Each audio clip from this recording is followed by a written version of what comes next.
आपसे क्वेश्चन क्या पूछेगा कि देश का पहला कोल्ड स्टोरेज कहाँ पे स्थापित किया जाएगा। पहला क्वेश्चन है सुशासन तिहार के अंतर्गत कुल प्राप्त मांग संबंधी आवेदन कितने थे। दूसरा क्वेश्चन है इंद्रावती महानदी इंटरलिंकिंग परियोजना किस जिले में सिंचाई सुविधा बढ़ाएगी। तीसरा क्वेश्चन सुशासन वाटिका का शुभारंभ किस तिथि को किया गया। और उसके बाद विश्व रक्तदाता दिवस प्रतिवर्ष कब मनाया जाता है। नवंबर 2005 में इस योजना को लाया गया था। मानक बोरा है ये कितना आपका, तो ये 5500 रुपए मानक बोरा। एक मानक बोरा में कितने बंडल, तो 1000 बंडल होते हैं। एक बंडल में कितने पत्ते। हेलो नमस्कार दोस्तों, स्वागत है आप सभी का हमारे पीएससी यूट्यूब प्लेटफॉर्म में। और आप लोगों के समक्ष 15 से लेकर के 21 जून तक के जो साप्ताहिक करेंट अफेयर है छत्तीसगढ़ से संबंधित इंपॉर्टेंट फैक्ट को यहाँ पे हम लोग देखने वाले हैं। तो चलिए वीडियो को शुरू करते हैं। इस वीडियो में आपको 15 जून से लेकर के ठीक है 21 जून तक के इंपॉर्टेंट फैक्ट आपको देखने को मिलेंगे। इसमें हम लोग क्या देखेंगे, 15 से लेकर के 21 जून तक के इंपॉर्टेंट फैक्ट जो कि आपके छत्तीसगढ़ करेंट अफेयर से संबंधित होंगे, इसको हम लोग देखने वाले हैं। साथ ही साथ इस वीडियो का जो पीडीएफ है ये आपको हमारे टेलीग्राम चैनल में मिल जाएगा। टेलीग्राम चैनल का नाम है हमारे पीएससी। वहां पे आप लोग ज्वाइन होकर के क्या कर सकते हैं, पीडीएफ प्राप्त कर सकते हैं। इसका लिंक नीचे डिस्क्रिप्शन में प्रोवाइड कर दिया हूँ, वहां से आप लोग ज्वाइन हो सकते हैं। साथ ही साथ इस वीडियो के बाद आपको दिलाना रहता है मॉक टेस्ट। तो मॉक टेस्ट जो है ये हमारे मोबाइल एप्लीकेशन द्वारा संचालित की जाती है। मोबाइल एप्लीकेशन का नाम भी है हमर पीएससी। तो आप लोग प्ले स्टोर से डाउनलोड कर सकते हैं हमर पीएससी, या तो इसका लिंक नीचे डिस्क्रिप्शन में दिया हुआ है, वहां से भी आप लोग इसको डाउनलोड कर सकते हैं। तो चलिए हम लोग सीधे टॉपिक पे आते हैं। हम लोग का पहला जो टॉपिक है, ये टॉपिक कौन सा है आपका, तो टॉपिक है आपका कि देश का पहला सरकारी कोल्ड स्टोरेज और रेडिएशन केंद्र। ठीक है, ये आपका देश का पहला क्या हो जाएगा, कोल्ड स्टोरेज और रेडिएशन केंद्र। आपसे क्वेश्चन क्या पूछेगा कि देश का पहला कोल्ड स्टोरेज कहाँ पे स्थापित किया जाएगा। तो ये जो सरकारी कोल्ड स्टोरेज है ये आपके अगर जिला पूछेगा तो आपको बताना है जिला दंतेवाड़ा। अगर आपसे स्थान पूछेगा तो दंतेवाड़ा में कहाँ पे, तो आपके पाताररास। ठीक है, स्थान का नाम आपको याद रखना है। अब इसको बनाने में कुल कितने लागत यानी कि कितने करोड़ रुपए का लागत होगा, तो आपको बताना है 25 करोड़ रुपए का यहाँ पे लागत होने वाला है। अब यहाँ तो ये तो समझ में आ गई कि ये कहाँ पे बनने वाला है, जिला आपके दंतेवाड़ा में। लागत कितनी है, 25 करोड़ रुपए है। अब इसका संचालन किसके द्वारा किया जाएगा, तो संचालन किया जाएगा आपके जिला परियोजना और आजीविका कॉलेज सोसाइटी द्वारा इसका संचालन किया जाएगा। ठीक है, तो इस पॉइंट को भी आप लोग नोट करके रखेंगे। अब इसका ऑब्जेक्टिव क्या है, उद्देश्य क्या है, तो इसके ऑब्जेक्टिव को समझते हैं।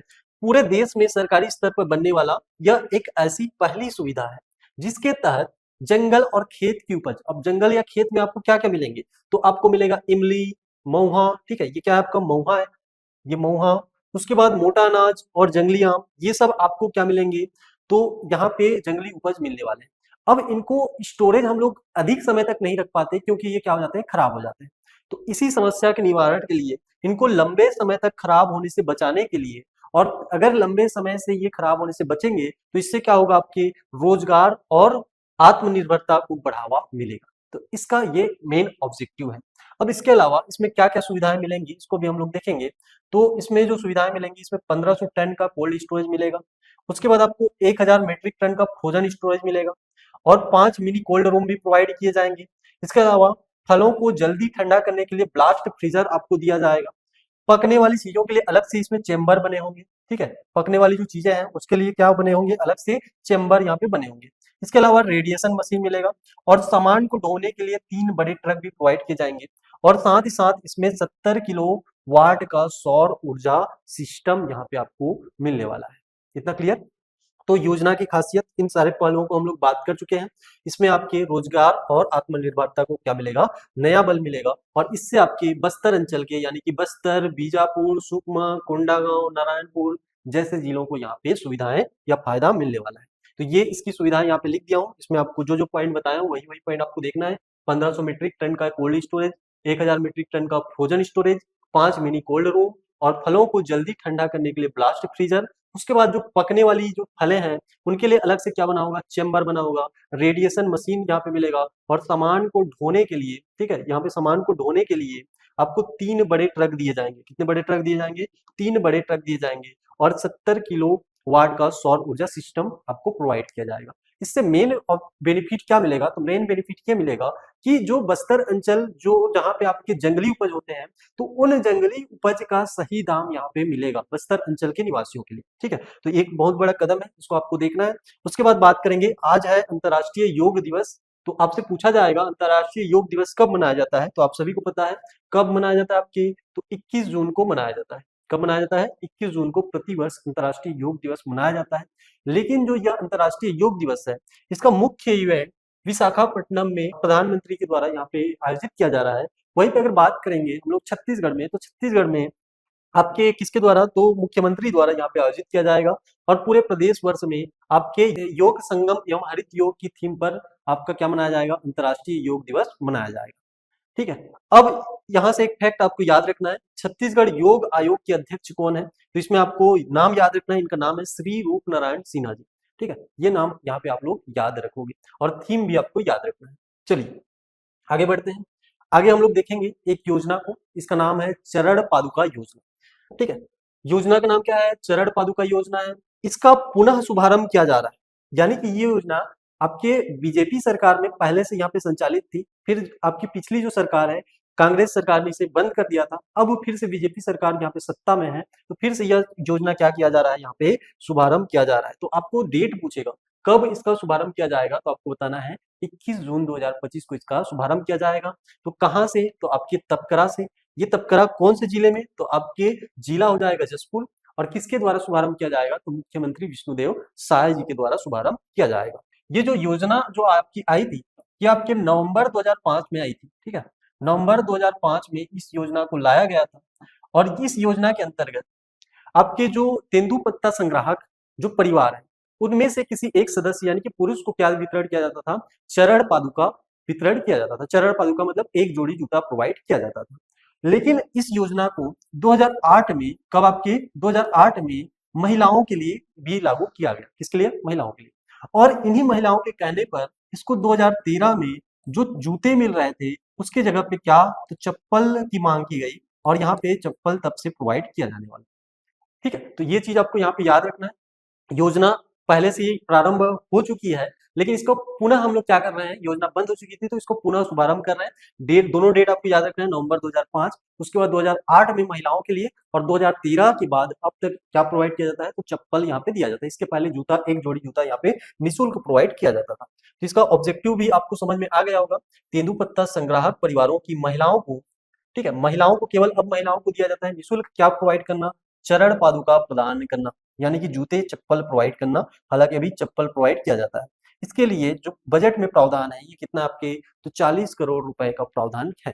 अब इसमें इस 40 करोड़ रुपए से कितने परिवारों को लाभ मिलेगा, तो 12,40,000 तेंदुपत्ता संग्राहक परिवारों को बेनिफिट मिलेगा। तेंदुपत्ता ये बहुत ही इंपॉर्टेंट टॉपिक है। तेंदुपत्ता यहाँ पे जो मानक बोरा है ये कितना है आपका, तो ये 5500 रुपए मानक बोरा। एक मानक बोरा में कितने बंडल, तो 1000 बंडल होते हैं। एक बंडल में कितने पत्ते, तो 50 पत्ते यहाँ पे होते हैं। इतना फैक्ट आपको इसके बारे में याद रखना है। चलिए आगे हम लोग देखेंगे, यहाँ पे नेल्सन मंडेला इंटरनेशनल अवार्ड 2025 किनको प्राप्त है, तो तिरु शेर सिंह आचला, जो कि कौन है, आपके पर्यावरणविद है। इनका योगदान क्या है आपके, तो गोंडी भाषा के मानकीकरण हेतु लिपि निर्माण और इनका प्रचार प्रसार करने के लिए इनको क्या दिया जाएगा, नेल्सन मंडेला इंटरनेशनल अवार्ड दिया जाएगा। ये जो सोर्स है ये आपको छत्तीसगढ़ पर्यटन विभाग के ट्विटर हैंडल में आपको ये मिल जाएगा। ठीक है, तो इसका सोर्स आपको यहाँ पे दिखाई दे रहा है। इसके बाद हम लोग अगले टॉपिक पे देखेंगे। अगला टॉपिक हम लोग का है अघोर महोत्सव 2025 के बारे में बात करेंगे। अब इसका आयोजन, ये 5 दिवसीय आयोजन है, इसलिए इसका आयोजन कहाँ से कब तक, तो 21 से 25 जून 2025 तक किया जाएगा। कहाँ पे किया जाएगा, तो सुमेरु मठ, जो कि कहाँ पे आपके रायपुर में है, वहां पे इसका आयोजन किया जाएगा। अब इसमें इंपॉर्टेंट फैक्ट यह है कि बाबा अघोरनाथ ने 2004 में अघोरी मठ के लिए इस जगह को चुना था। यानी कि आपके जो रायपुर के सुमेरु मठ है, प्रोफेसर कॉलोनी में ये मठ यहाँ पे स्थापित है, तो इसमें 2004 में इस जगह को चुना गया था। सकारात्मक ऊर्जा के लिए मठ का शिखर श्री यंत्र की तरफ बनाया गया है। ठीक है, उसके बाद 43 कोनों के इस श्री यंत्र की लंबाई चौड़ाई कितनी आपकी, तो 37 फीट, और ऊंचाई कितनी आपका, तो यहाँ पे 30 फीट है। हर तिकोने में एक पारद क्या है, शिवलिंग स्थापित है। और रायपुर का यह एक ऐसा, यह आपका इस तरह का इकलौता क्या है, मठ। ठीक है, तो इतने फैक्ट आपको यहाँ पे याद रखना है। सबसे पहले अघोर मठ महोत्सव 2025 कहाँ पे, तो रायपुर में। रायपुर के कहाँ पे, आपके सुमेरु मठ में। सुमेरु मठ कहाँ पे है, तो रायपुर में। और कब से कब तक आयोजन, तो 21 से 25 जून तक आयोजन किया जाएगा। इसके बाद वेरी मोस्ट इंपॉर्टेंट टॉपिक के ऊपर बात करेंगे। ये जो टॉपिक है ये कौन सा आपका, Chhattisgarh cricket premier league CCPL का ये दूसरा सीजन है, यानी कि संस्करण कौन सा हो जाएगा, दूसरा हो जाएगा। और आपको पता है इस संस्करण में कुल कितनी टीमें भाग लेती हैं, तो कुल 6 टीमें भाग लेती हैं। इस वर्ष का जो मस्केट था ये क्या था आपका, वीरू था, ठीक है। और ब्रांड एम्बेसडर कौन है, तो आपको पता है कौन है, आपके सुरेश रैना, ठीक है। इसका आयोजन 6 से 15 जून 2025 के बीच में किया जाता है। कहाँ पे आपके, तो शहीद वीर नारायण सिंह अंतर्राष्ट्रीय क्रिकेट स्टेडियम नया रायपुर में। अब इस वर्ष का जो फाइनल है, ये आपके 2 टीमें फाइनल पहुंचती हैं। इसमें आपका राजनांदगांव पैंथर्स और रायपुर राइनोस, ये दोनों टीमें फाइनल पहुंचती है। लेकिन फाइनल मैच बारिश के कारण नहीं हो पाता है, इसलिए संयुक्त रूप से दोनों टीमों को विजेता घोषित कर दिया जाता है। अब आपसे पूछ सकता है कि छत्तीसगढ़ क्रिकेट प्रीमियर लीग में कौन सी टीमें आपकी है, कौन सी टीमें नहीं है। तो इसमें 6 टीमों का नाम यहाँ पे आपको दिख जाएगा।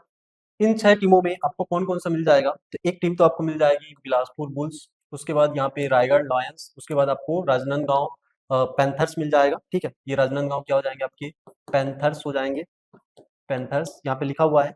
और एक टीम आपको मिल जाएगा सरगुजा टाइगर्स, उसके बाद रायपुर राइनोस, ठीक है। और इसके अलावा एक टीम जो यहाँ पे आपको लिस्ट में नहीं दिख रहा है, ये छूट गया है, इसमें आपको बस्तर बाइसंस, बस्तर बाइसंस, ठीक है, ये आपको याद रखना है, बस्तर बाइसंस। और इनके कप्तान के नाम यहाँ पे दिए गए हैं। तो मेन रूप से आपको किसको देखना है, तो एक तो बिलासपुर बुल्स के जो कप्तान है शशांक सिंह, इनको आपको देखना है। राजनांदगांव फाइनल में पहुंची थी, इसलिए अजय मंडल। रायपुर राइनोस, ये आपके अमनदीप खरे होंगे, इतना क्लियर। तो संयुक्त विजेता रायपुर राइनोस और राजनांदगांव पैंथर्स। इसके बाद हम लोग देखेंगे 15वां छत्तीसगढ़ राज्य बाल संरक्षण आयोग का स्थापना दिवस मनाया गया। ये जो स्थापना दिवस है कब मनाया गया, तो आपके 17 जून को मनाया गया। कौन सा संस्करण, तो यहाँ पे 15वां संस्करण। कहाँ पे पूछेगा, तो आपको बताना है पंडित दीनदयाल उपाध्याय ऑडिटोरियम, जो कि कहाँ पे स्थित है, आपके रायपुर में स्थित है। और इसका थीम क्या था, तो थीम था शिक्षा का लक्ष्य, चरित्र निर्माण, वर्तमान प्रणाली में चुनौती और समाधान। ये क्या है, इसका मेन लक्ष्य है, सॉरी मेन इसका क्या है, आपका थीम है। अब आपको ये पूछ सकता है एग्जाम में कि छत्तीसगढ़ राज्य बाल अधिकार संरक्षण आयोग की जो अध्यक्ष हैं, इनका नाम क्या है, तो इनका नाम है डॉक्टर वर्णिका शर्मा। तो इतने फैक्ट आपको याद रखना है। कब मनाया गया, 15 जून। कौन सा संस्करण, 15वां। उसके बाद स्थान आपको याद रखना है, कहाँ पे, तो रायपुर। उसके बाद थीम याद रखना है और इनके अध्यक्ष को आपको याद रखना है। नेक्स्ट टॉपिक के बारे में बात करेंगे, तो एक एप्लीकेशन के बारे में बात करेंगे। एप्लीकेशन का नाम है विनोवा ऐप। ये जो विनोबा ऐप है, ये कहाँ के लिए, तो आपके जिला राजनांदगांव के लिए यहाँ पे आपको देखने को मिलेगा। इसका शुभारंभ कब, तो 16 जून 2025 को किया जाता है। ऑब्जेक्टिव क्या है, तो जिला प्रशासन के शैक्षणिक कार्यक्रमों के बेहतरीन क्रियान्वयन और शासकीय स्कूलों की स्थिति में सुधार लाना इस एप्लीकेशन का उद्देश्य है। इस एप्लीकेशन के माध्यम से आपको क्लास नोट्स, वीडियो लेक्चर, ये सभी चीजें आपको यहाँ पे प्रोवाइड की जाएंगी। तो एप्लीकेशन का नाम याद रखना है, कौन से जिले के लिए, तो आपको बताना है राजनांदगांव जिले के लिए। इतना क्लियर। चलिए आगे बढ़ते हैं। अगला यहाँ पे देखेंगे, जल संरक्षण में ऐतिहासिक उपलब्धि मिली है। 2 वर्ल्ड रिकॉर्ड यहाँ पे बने हैं, तो इन दोनों को आप लोग देखेंगे। कौन सा जिला यहाँ पे अग्रणी रहा है, तो इसमें आपको जिला बताना है। जिला का नाम आएगा तो जिला कबीरधाम। अब इसमें देखेंगे तो ये जो आपका जल संरक्षण अभियान है, ये आपके मोर गांव मोर पानी अभियान के तहत चलाया गया है। और मोर गांव मोर पानी अभियान आपके राष्ट्रीय पंचायत दिवस के अवसर पर शुभारंभ किया गया है। राष्ट्रीय पंचायत दिवस। अब आप ये बताइए कि राष्ट्रीय पंचायत दिवस कब मनाया जाता है, तो यहाँ पे कब मनाया जाता है, आपके 24 अप्रैल को मनाया जाता है। इतना क्लियर। अब इसका लक्ष्य क्या है, तो वर्षा जल का संचयन करना, पर्यावरण संरक्षण करना और जन जागरूकता के लिए रैली निकालना, ठीक है। जन जागरूकता इसका मेन ऑब्जेक्टिव है। किसका, आपकी, तो जल संरक्षण जो ये अभियान चल रहा है, कौन सी अभियान के तहत, तो मोर गांव मोर पानी अभियान के तहत। अब इस अभियान के तहत जो कबीरधाम जिले हैं, इसको आपके golden book of the world record में शामिल किया गया है। कौन सी कैटेगरी के लिए, तो सबसे अधिक शोक पीठ निर्माण के लिए। और कुल कितना शोक पीठ का निर्माण हुआ है, तो कुल यहाँ पे आपको मिलेगा 1,02,098 यहाँ पे शोक पीठ मिलेगा। ये जो शोक पीठ है, ये आपके 12 घंटे में 999 गांव में निर्माण किया गया है। उसके अलावा एक दिन में सबसे अधिक जल संरक्षण का जो रिकॉर्ड भी बना है, इसी आपके जिले से बना है। कितना आपका, तो 1,17,504 यहाँ पे क्या मिले हैं, जल संरक्षण यहाँ पे आपको रिकॉर्ड देखने को मिलेंगे। चलिए नेक्स्ट टॉपिक के ऊपर बात करेंगे। छत्तीसगढ़ टाइगर फाउंडेशन सोसाइटी का गठन किया गया है। इसका ऑब्जेक्टिव क्या है, ये यहाँ पे बांधो हो गया है, ये क्या आपका बाघ होगा, ठीक है। बाघों सहित अन्य वन्य जीवों के संरक्षण और इको पर्यावरण सिस्टम यानी कि पर्यटन सिस्टम को बढ़ावा देना इसका मेन ऑब्जेक्टिव है। यह सोसाइटी वन्य प्राणी संरक्षण अधिनियम, जो कि कब, आपके 1972 के तहत कार्य करेगी। अब यहाँ से इसमें विशेष पॉइंट आपको नोट करना है मध्य प्रदेश में यह जो आपका सोसाइटी है ये 1996 से संचालित है। इसका मुख्य लक्ष्य यह है कि छत्तीसगढ़ में लगातार घट रही बाघों की जो आबादी है, फिलहाल अभी वर्तमान में कितने हैं, तो 18 से 20 यहाँ पे जो बाघ है उनको बचाना, और साथ ही साथ यह संस्था आपके किसी प्रकार से क्या बोलते हैं इसमें वित्तीय सहायता प्रदान नहीं की जाएगी, यह क्या होगी आपकी स्व-वित्त पोषित रहने वाली। इतना क्लियर? तो इसमें आपको देखना है छत्तीसगढ़ में टाइगर फाउंडेशन सोसाइटी का गठन किया गया है। इसका ऑब्जेक्टिव यह है कि जो छत्तीसगढ़ में जो 18 से 20 बाघ बचे हैं उनको बचाना, और इसके साथ-साथ पर्यटन को बढ़ावा देना, और यहाँ पे आपके पर्यावरण को बचाना। ये क्या है, इसका मेन ऑब्जेक्टिव है। इसके बाद हम लोग देखेंगे मत्स्य उत्पादन में अग्रणी जिला। इस जिले का नाम है आपका, जिला हो जाएगा कांकेर, और यहाँ पे संचालन, ठीक है, तो कांकेर जिले में कुल कितने, तो 34 मत्स्य बीज संचालन उत्पादन हैचरी संचालित है। ये आपको यहाँ पे याद रखना है। इसमें आपको जो लक्ष्य रखा गया है वर्ष 2025-26 में 337 करोड़ स्पॉन और 128 करोड़ 35 लाख स्टैंडर्ड फायर उत्पादन का लक्ष्य रखा गया है। और अभी वर्तमान स्थिति में इस जिले में 192 करोड़ स्पान और 7 करोड़ 42 लाख स्टैंडर्ड फायर यहाँ पे उत्पादन हो चुका है। तो इतना फैक्ट आपको इसके बारे में याद रखना है। कौन सा जिला अग्रणी है बोलेगा तो आपको बताना है कांकेर जिला। अब छत्तीसगढ़ को मिला पहला डॉपलर वेदर रडार। ये आपसे पूछा जाएगा छत्तीसगढ़ का पहला डॉपलर वेदर रडार कहाँ पे है, तो आपको जिला बताना है। कहाँ पे, आपके रायपुर। इस रडार की सहायता से हम लोग को सटीक मौसम पूर्वानुमान, इसके साथ में तूफान के ऊपर निगरानी और किसानों को सही जानकारी ये यहाँ पे प्रोवाइड की जाएगी। अब यहाँ पे नेक्स्ट टॉपिक देखेंगे, एक अभियान है सार्थक और रक्षक अभियान की शुरुआत कब किया गया, तो आपको बताना है 17 जून 2025 को किया गया। कहाँ पे, तो पंडित दीनदयाल उपाध्याय ऑडिटोरियम, जो कि आपके कहाँ पे है, रायपुर में। अब इसमें विशेष क्या है, तो बाल अधिकारों के प्रति जागरूकता, विश्वविद्यालय में बाल कानूनों के बारे में जानकारी देना इस अभियान का उद्देश्य है। यहाँ पे आपको याद रखना है, यहाँ पे सार्थक और कौन सा आपका रक्षक अभियान। इसके बाद हम लोग देखेंगे नया रायपुर में बनेगा सोलर सिटी, ठीक है। अब इसके बारे में ये आपका जो इंपॉर्टेंट फैक्ट है उसको आपको देखना है, कितने यहाँ पे मेगावाट सौर बिजली का, तो आपको पूछा जाएगा तो आपको बताना है 10 मेगावाट सौर बिजली उत्पादन किया जाएगा। किसके सहयोग से बनाया जाएगा या किसके द्वारा बनाया जाएगा, तो क्रेडा के द्वारा यहाँ पे बनाया जाएगा। अब इसमें मुख्य पॉइंट क्या है, तो इसमें स्टेडियम, स्टेशन, सरकारी निजी भवनों को क्या करना, ऊर्जा से रोशन करना। उसके अलावा सभी घरों में सोलर रूफ स्टाफ ये यहाँ पे बनाया जाएगा। इसके अलावा 20,000 कृषि पंप और सौर ऊर्जा से क्या होंगे, आपके संचालित किए जाएंगे, ठीक है। तो 10 मेगावाट सौर बिजली उत्पादन का यहाँ पे हब बनेगा कौन सा, आपका नया रायपुर। और कौन, तो यहाँ पे किसके द्वारा, तो क्रेडा के द्वारा। और इसमें चाहे स्टेडियम हो चाहे रेलवे स्टेशन हो, इसके अलावा घरों में जो उपयोग होने वाले हैं और जो पंप है, कृषि पंप है, यहाँ तक आपकी सौर ऊर्जा पहुंचाई जाएगी, ठीक है। तो ये यहाँ पे फैक्ट आपको देखने को मिलेगा। उसके बाद यहाँ से जो प्रीवियस वीडियो है उनमें से आपको यहाँ पे क्वेश्चन का आंसर देना है। ये क्वेश्चन आप लोगों के लिए, इन सभी क्वेश्चनों का आंसर आपको कमेंट बॉक्स में देना है। पहला क्वेश्चन है सुशासन तिहार के अंतर्गत कुल प्राप्त मांग संबंधी आवेदन कितने थे। ये सभी टॉपिक मैंने प्रीवियस वीडियो में कवर कर चुके हैं, तो आपने यदि वह वीडियो नहीं देखा है तो उस वीडियो को आप लोग जाकर के देखें। उसके बाद यहाँ पे इस वाले कमेंट सेक्शन में आएंगे तो आपको ये क्वेश्चन आपसे बन जाएगा। दूसरा क्वेश्चन है इंद्रावती महानदी इंटरलिंकिंग परियोजना किस जिले में सिंचाई सुविधा बढ़ाएगी, ये आपको यहाँ पे बताना है। तीसरा क्वेश्चन सुशासन वाटिका का शुभारंभ किस तिथि को किया गया, इसको भी आपको बताना है। और उसके बाद विश्व रक्तदाता दिवस प्रतिवर्ष कब मनाया जाता है। ये चारों क्वेश्चन का आंसर आपको कमेंट बॉक्स में देना है। यदि आपने पिछले वीडियो को अच्छे से देखा है तो इसका आंसर आप लोग दे पाएंगे, ठीक है। तो इसी प्रकार से हम लोग यहाँ पे इस प्लेटफॉर्म के माध्यम से साप्ताहिक छत्तीसगढ़ करंट अफेयर की सीरीज लेकर के आते हैं। यदि आप लोग चैनल पे नए हैं तो चैनल को सब्सक्राइब कर सकते हैं। वीडियो आपको कैसा लगा इसको आपको कमेंट बॉक्स में बताना है। और इसके साथ साथ यदि आपको वीडियो अच्छा लगा तो वीडियो को लाइक करना है और आपको चैनल से जुड़े रहना है। मिलते हैं अगले वीडियो में, तब तक के लिए जय हिंद, जय भारत, जय छत्तीसगढ़।